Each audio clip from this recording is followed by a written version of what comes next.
Hey guys, what's up? Um, so I had this question asked today by our shop cleaner slash like a I guess apprentice. So he's going to school to, work on cars. So he asked me today, um, what should he start thinking about to get for Ratchets.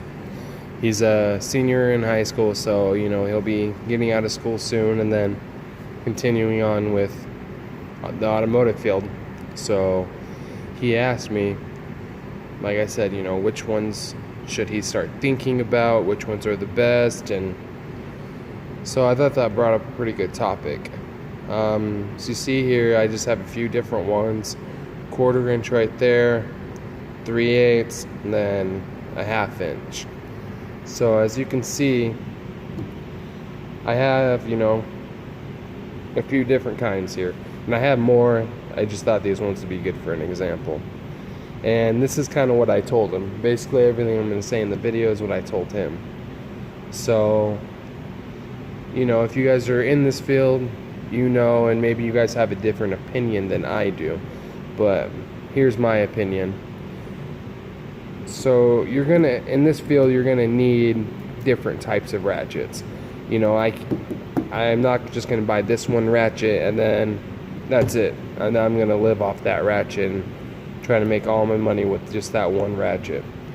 You're gonna need them for different types of applications. Just everything's different. Installing, removing. Interior work, motor work. So you can't really base anything off of, alright, well, I think this will be good, because you don't know what you're going to run into.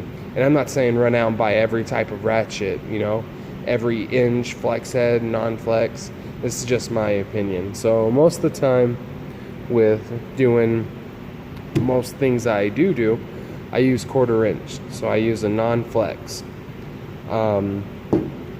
But sometimes I need the flex head, going in at an angle, and then you start kind of losing leverage because, say you're using a wobble socket, you have it all the way turned up, so you're just kind of getting a little bit out of it. So that's kind of where, your flex is going to come into play. You can turn it like that, and then you have all your leverage over here now, instead of trying to fight yourself at that type of angle. So it's just, you kind of need both. And I shouldn't actually say that like that. You need both. You never know what you're going to run into. For the most part, older guy I work with, he owns all fixed heads except for one flex head ratchet, and he hates flex heads.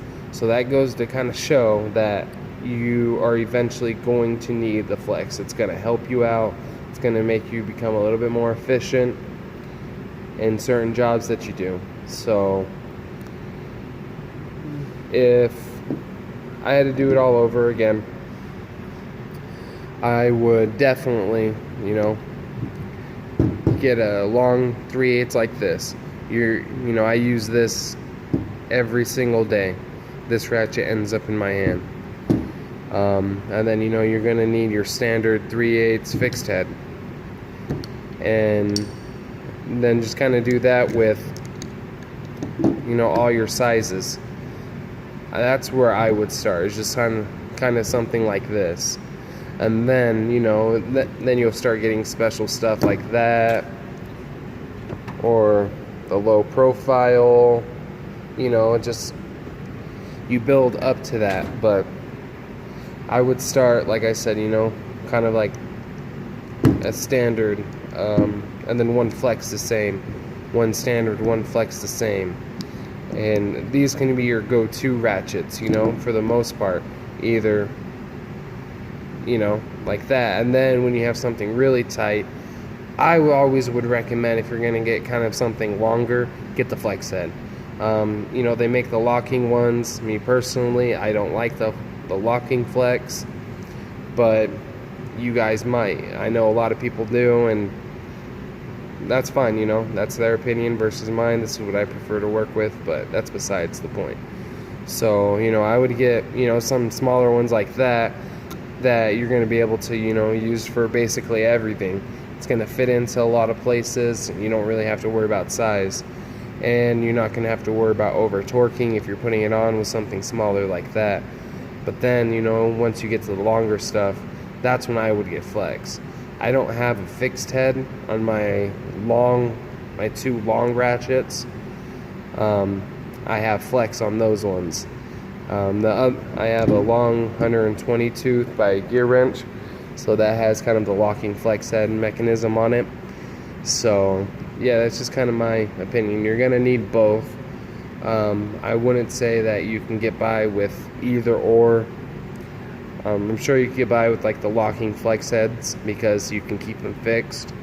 So maybe that might be a good route to go down and get a locking flex instead of buying, you know, two of these. Now you can just get one of these, you know, this ratchet right here with the locking flex, then it's a fixed head.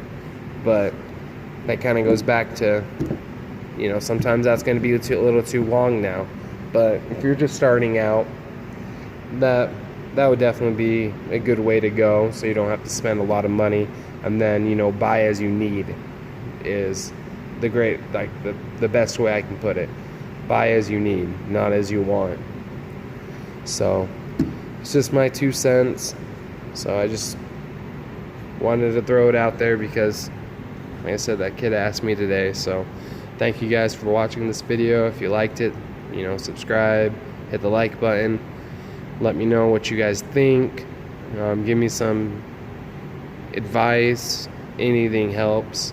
And I do, you know, obviously I read the comments and stuff. I don't just put them past it. Obviously I'm not getting thousands of comments, but the few I do get, I appreciate the feedback, and let me know what you guys want to see. So thank you guys.